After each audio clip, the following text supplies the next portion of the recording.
जय गुरु जी। सभी साथ संगत को जय गुरु जी। मैं ये बताना चाहता हूँ, हमें गुरु जी से जुड़े हुए ज़्यादा समय नहीं हुआ है। हमें 5 महीने हुए हैं गुरु जी से जुड़े हुए। हम जुड़े इस तरह से कि मेरे बेटे को सडन, हम कहीं से घूम के आए घर, और मेरे बेटे को पैरों में दर्द हुआ। वो कहने लगा, मम्मी मेरे ना पैरों में दर्द हो रहा है, मैं स्कूल नहीं जाना चाहता। तो उसकी मम्मी ने सोचा कि बहाना मार रहा है, झूठ बोल रहा है स्कूल ना जाने के लिए। उन्होंने ज़बरदस्ती उसे स्कूल भेज दिया। जब वो स्कूल से घर आया तो स्कूल से मेरे पास पहले फ़ोन आया कि आपके बेटे के ना पैरों में दिक्कत हो रही है, आप उसको ले जाइए। मैं उसे लेके घर आ गया। उससे चला नहीं जा रहा था। तो जो हमारे घर के पास डॉक्टर थे जिनसे उसकी दवाई चल रही थी बुखार की, वो कहने लगे ऐसी कोई घबराने की बात नहीं है, दवाई दे दो। आजकल जो बुखार है चिकनगुनिया टाइप है, इसमें इस तरह की परेशानी हो जाती है। हमने भी समझा ऐसे ही है। हमने उसे एक दिन दवाई दी, दूसरे दिन फिर दवाई दी, तब भी उसको आराम नहीं आया। तीसरे दिन रात को हम लेटे हुए उसके हाथ देख रहे थे तो उसके हाथ बिल्कुल सफ़ेद, और उसका चेहरा भी सफ़ेद पड़ गया था। तो मैंने उसकी मम्मी से कहा, अपनी आंटी से कहा कि इसको एक बार किसी और डॉक्टर को भी दिखा लेते हैं। यहाँ दिलशाद गार्डन में एक डॉक्टर हैं आस्था क्लिनिक करके, तो वहाँ हमने उनको दिखाया। उन्होंने कहा कि भैया इसको ना जीबीएस हो गया है। हमें नहीं पता था जीबीएस क्या होता है। वो कहते हैं एक वायरस होता है जो 15 साल से छोटी उम्र के बच्चों को पकड़ता है, और लाखों में कोई एक आधी केस होता है ऐसा। तो और क्या बोलते हैं, ये पहले पैरों की नसों को जॉक करता है, फिर हाथों की नसों को ब्लॉक कर देता है, फिर रेस्पिरेटरी सिस्टम को, और फिर माइंड को। खेल ख़त्म।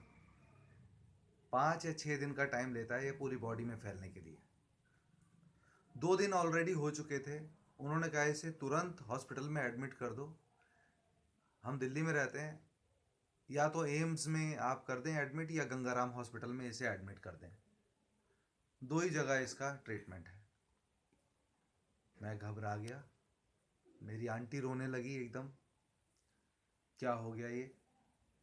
उस टाइम हम गुरुजी को नहीं जानते थे, ना हम कभी गुरुजी के आश्रम गए थे। मैं इसे यशोदा हॉस्पिटल है कौशाम्बी में, वहाँ ले गया। वहाँ इसका ट्रीटमेंट चला। एक दिन में 3 इंजेक्शन लगते थे, और 25,000 का एक इंजेक्शन आता था। इसको 10 इंजेक्शन लगे इसके वेट के अकॉर्डिंग। उन्होंने कहा कि ये इंजेक्शन तो लग रहे हैं, लेकिन जो फ़र्क पड़ेगा 1 से 1.5 साल का टाइम लगेगा इसको फ़र्क पड़ने में। IVIG 5000 इंजेक्शन्स थे, और उस इंजेक्शन के कुछ साइड इफ़ेक्ट भी थे।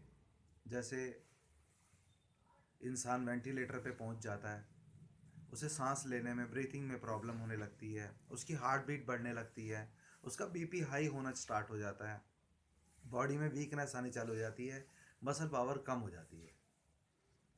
डॉक्टरों ने हमसे साइन करा लिए सब कागज़ों पे, और हमारा बच्चा आईसीयू में रहता था, और हम बाहर चटाई बिछा के आईसीयू के दोनों हस्बैंड वाइफ भगवान का नाम लेते रहते थे। 8 दिन ये हॉस्पिटल में रहा, और उस 8-9 दिन बाद ये डिस्चार्ज होके हम करवा के इसको घर ले आए। तो उसके 2-3 दिन बाद इसने बोला, पापा मैं ना ट्यूशन वाली मैडम के पास जाना चाहता हूँ। मैंने कहा ठीक है बेटा, कोई बात नहीं। ये स्कूल नहीं जा रहा था, कह रहा मेरा बच्चों से मिलने का मन करता है। मैंने कहा कोई बात नहीं, चलते हैं। रात को 11 बजे हम ट्यूशन वाली मैडम के घर गए। उन्होंने कहा कि ना गुरु जी का आश्रम है, तो वहाँ आप इसको लेके जाओ, इसको बड़ा आराम पड़ेगा। मैंने कहा जहाँ जाते हैं सब लोग कुछ ना कुछ बताते ही हैं। वो कहने लगी नहीं बहुत अच्छा है, बड़ा फ़र्क पड़ेगा, बहुत लोगों को फ़र्क पड़ता है, वहाँ ऐसे ऐसे कैंसर के भी पेशेंट आते हैं। तो मेरे को यकीन नहीं हुआ। मैंने कहा सब भाई हिम्मत देने के लिए सभी लोग कहते हैं। हम चले गए, घर आ गए अपने वहाँ से। अगले दिन सुबह वो कहने लगी कि ना यहाँ से बस जा रही है, और बस में 2 ही सीटें हैं, आप अपने बच्चे को लेके और बस में बैठ जाओ, और आप छतरपुर जो गुरु जी का बड़ा मंदिर है, आप वहाँ चले जाएंगे। हम वहाँ, मैंने अपनी मिसेस को, जैसे वो थी घर में, तुरंत लिया और अपने बेटे को लिया। मैंने कहा चलो तुम फटाफट बड़े मंदिर चलो, और उन्हें ले जाके मैंने बस में बैठा दिया। मैं नहीं जा पाया फर्स्ट टाइम, क्योंकि मैं विश्वास भी नहीं करता था गुरुओं में। तो जब ये उसको हम गोद में उठाए उठाए लेके गए वहाँ, उसने जल प्रसाद पिया, चाय प्रसाद लिया, उसने लंगर प्रसाद चखा। वो घर आया तो मुझे उसके चेहरे में कुछ फ़र्क नज़र आया। आज 5 महीने हो चुके हैं, उसकी कोई दवाई नहीं चल रही है। वो सिर्फ लंगर प्रसाद खाता है, चाय प्रसाद, जल प्रसाद लेता है।